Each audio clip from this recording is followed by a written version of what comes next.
Remember when Final Fantasy 16 came out on PC, came out on PlayStation, right? And the PC fanboys like bitched and moaned and complained, like, how dare they not put the game on PC day one? How dare they support PlayStation? Like, this game is gonna bomb because it's not on PC. Like, oh, they need the PC audience to survive. And of course, the game bombed. And PC owners celebrated, and then it released on PC and it bombed there too. Ha!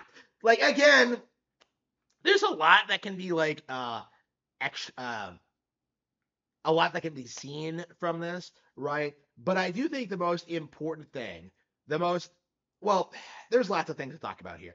First of all, like the PC audience is delusional if they seriously think that they are a major source of income for these kind of like JRPG developers. They're not, right? They're not. The game isn't going to games aren't going to magically do better due to releasing on PC. It's just not a thing that happens, right? So that's kind of like the major issue. But I think the more important thing is this idea that some people have, like, why did Final Fantasy 16 bomb, right?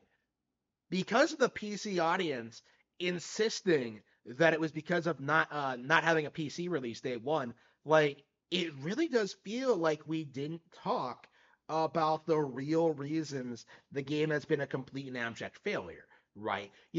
Square Enix has spent 20 years shitting all over their audience, telling them that they don't matter, that turn-based games are crap. They've been putting out MMOs and like low effort slop, right? Like they've been doing all they're becoming increasingly woke, right? They've been doing all these things, right? And PC owners are just going to sit there and complain about the PlayStation exclusivity when that really does not matter, right? Like it's just one of those things where you see you see something happen, and then you see like the PC fanboys try and like pretend it has something to do with them, right?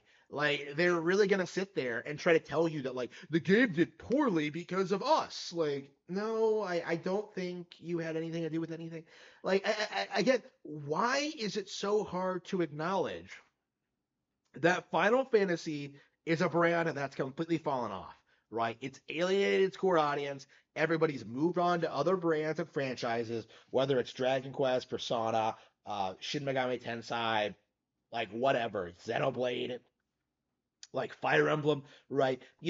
All of these other RPG franchises are doing the same thing but better than Final Fantasy. They actually appeal to people who like the genre and like its conventions, as opposed to Final Fantasy, which feels like it's a brand that like desperately wants to get away from them, right? Because they've refused to put out like a good traditional like turn-based RPG in decades, right? Everybody's been saying this, like, go back to the turn-based RPGs, go back to turn-based RPGs, and they've refused. Like, oh, turn-based RPGs aren't popular anymore. Meanwhile, Pokemon is like one of the highest-selling games in the world. Like, they'll sit there and tell you that, like, oh, nobody gets excited about turn-based games anymore, and then you know, uh, like turn-based games keep doing really, really well, right? Again, it's such a declining mindset. Like it's such a weird mindset from them that we've seen.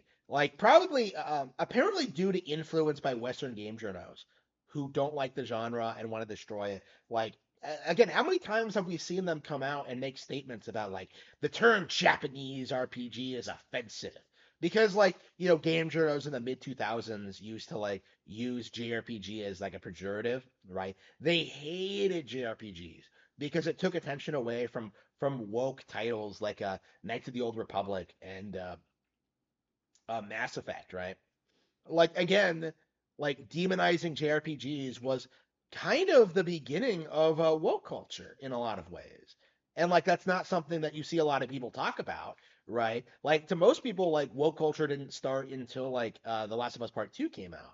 But that had its roots in Gamergate, and that had its roots in like the JRPG thing, and that had its roots in like the whole PlayStation coming onto the scene thing. So like again, people like don't seem to want to acknowledge what the problem actually is when it comes to the decline of these franchises, because Final Fantasy is a brand that's been falling off way before wokeness became mainstream. And yet you constantly see people try to say that like it's wokeness that brought them down, that it's the West that brought them down, when in reality it's been something that's been going on for decades, right?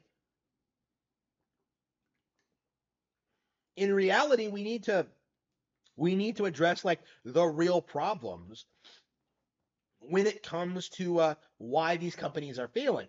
But the issue is, and this is really important, that people don't want to acknowledge what the problem is. The real problem is that these companies bend over backwards to do everything they possibly can to not support Nintendo consoles in any meaningful capacity, right? That is the real problem, is that they are completely ignoring Nintendo in favor of propping up incompetently run irrelevant brands like Xbox, PlayStation, and Apple, right? Like again, PC is a really interesting sphere because it's completely irrelevant in every way, shape, and form. Nobody plays on it, nobody cares about it, nobody talks about it. Like, but you have this like niche group of people who think it's like the master class in game design, that like, oh, this the PC gaming is the greatest thing ever. But really, it's just like a bunch of enthusiast snobs who are just propping everything up all the time. It's not a mainstream opinion at all that PC gaming is relevant. But in online circles, of course, like the PC is like the most relevant thing to people who use PCs to go on the internet. I don't know, like I've seen this year that like PC sales are going down. And I noticed like this year that like I don't really have a reason to have one anymore. With my tablet and my phone, I'm having everything I need just with me all the time. So I don't I don't really feel like I need a computer. So not only am I not gaming on my PC, I'm not using it nearly as much as I used to. So we're already kind of seeing the PC being phased out in favor of other superior alternatives. Not just in the gaming sphere, but in like, the general life sphere in general. Like, um, which will, of course, lead to the decline of PC gaming. It is inevitable that PC gaming will fail and that Nintendo will reign supreme, right? And again, it's just a matter of when and how that's going to happen, right? Like PC gaming isn't going to save Final Fantasy. PC gaming isn't going to save gaming. So many people are like still coping and seething about that. But there was fundamentally nothing that PC gamers would have done to stop Final Fantasy 16 from failing.